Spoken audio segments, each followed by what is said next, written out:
आता जाऊयात नागपूरमध्ये मंत्र्यांचे बंगले असलेल्या रवी भवनच्या कॅन्टीनमध्ये सिलेंडरचा तुटवडा निर्माण झालाय। व्यावसायिक गॅस सिलेंडरचा पुरवठा बंद झाल्यानं कॅन्टीनमध्ये सिलेंडरचा तुटवडा निर्माण झालाय। रवी भवनच्या कॅन्टीनमध्ये इलेक्ट्रिक शेगडीचा वापर सुरू करण्यात आलेला आहे। नागपुरातील रवी भवन परिसरामध्ये मंत्र्यांचे बंगले आहे। याच रवी भवन परिसरात असलेल्या कॅन्टीनमध्ये व्यावसायिक सिलेंडर मिळत नाहीये। त्यामुळे आता संपूर्ण कॅन्टीन जे आहे ते आता इलेक्ट्रिक शिगडीवर यांनी ट्रान्सफर केलेलं आहे। सिलेंडर नाहीत ना, त्याच्यामुळे किती दिवस झाले? आता सध्या आहेत, दोन आहेत, अर्धे अर्धे. हा, तर आजच आणले, ते आज चालू केले आजपासून. कुणा कोणाला जेवण जातं या रवी भवनच्या कॅन्टीन मधून? मंत्र्यासाठी जेवण बनवतात ना आपण इथं, मंत्र्यासाठी जेवण बनवतात.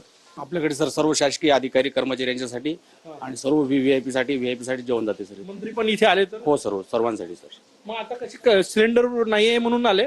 आता सिलेंडर नाही तर सर आपला सिलेंडर जसा 10 मिनिट वेळ लागतो तसाच आपल्या शेगडीवर 20 मिनिट वेळ लागत आहे सर। किती शेगडी आणल्या तुम्ही? आपल्याकडे आता 4 शेगडी आणल्या आहे सर। कॅमेरामॅन सचिन सयामसह गजानन उमाटे, TV9 मराठी।